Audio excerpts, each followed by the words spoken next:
The transport pod's doors hissed open with a sound like a sigh of relief after 17 hours in cryosleep. Dr. Eleanor Carter blinked against the golden sunlight streaming in, her eyes watering after months of artificial ship lighting. The first breath of PX-47B's air carried the scent of damp earth, blooming wildflowers, and something achingly familiar, wood smoke. It smelled like her grandmother's farm back in Vermont. Atmospheric scan complete, Raj Patel's voice crackled through her earpiece. The xenobiologist was still running diagnostics inside the pod, his fingers dancing across holographic displays that cast blue reflections on his round glasses. 21% oxygen, 78% nitrogen, 0.9% argon. Pollen counts match medieval European records to within 2% variance. He pushed his glasses up his nose with a trembling finger. Nora, this isn't just similar to Earth. It's a perfect historical recreation. Captain Vance Crowe shouldered past them, his massive frame blocking the sunlight momentarily. The ex-Marine's scarred hand never left the plasma rifle at his hip. So what? Some alien version of Colonial Williamsburg? His voice dripped with skepticism, but Nora noticed how his eyes constantly scanned the tree line. Nora adjusted the wrist-mounted scanner on her left arm, activating the zoom function. The valley below unfolded in perfect medieval splendor, thatched cottages with whitewashed walls, a stone church with a crooked steeple, even a watermill turning lazily in the stream. Villagers in homespun wool moved about their daily tasks with picturesque simplicity. But something was off. "Look at the blacksmith," Nora murmured. Vance followed her gaze to the muscular man working before a blazing forge. "Count his hammer strikes." They watched as the blacksmith brought his hammer down exactly 37 times on the glowing metal rod, paused to wipe his brow with the same motion, then began again. 37 strikes. Every time. "Clockwork," Vance muttered, his grip tightening on his rifle. Raj joined them at the hill's crest, his portable scanner whirring.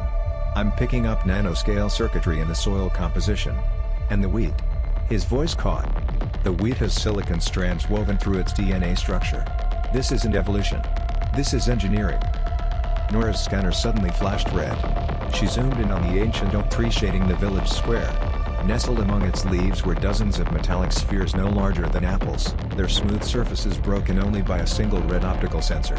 As they watched, one drone pivoted smoothly to track a young woman drawing water from the well.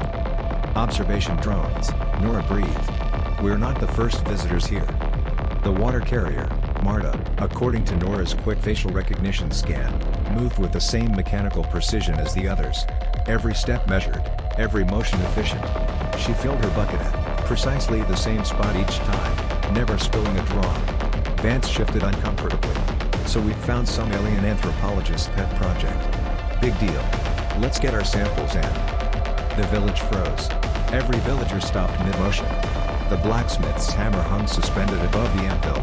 The miller's hand paused halfway to wiping flour from his apron. 200 heads turned in perfect unison toward the hill where Nora's team stood exposed. Then the screaming started. Not from the villagers. From the drones. A high-pitched whine built until it vibrated in their teeth.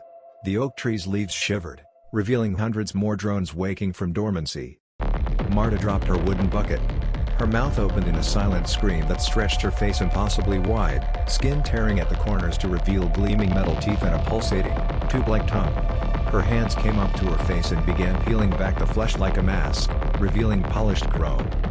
Beneath. "Contamination detected," boomed a voice from everywhere and nowhere. The church bell began ringing on its own, each toll shaking the ground. Protocol 7 initiated. The sky above them flickered like a failing hologram. For one terrifying instant, Nora saw the truth, not a blue sky, but the metallic interior of a vast cylindrical structure stretching beyond the horizon. They weren't on a planet at all. They were inside something. Raj grabbed Nora's arm, his fingers digging into her flesh. "The villagers aren't running toward us," he whispered. "They're running away."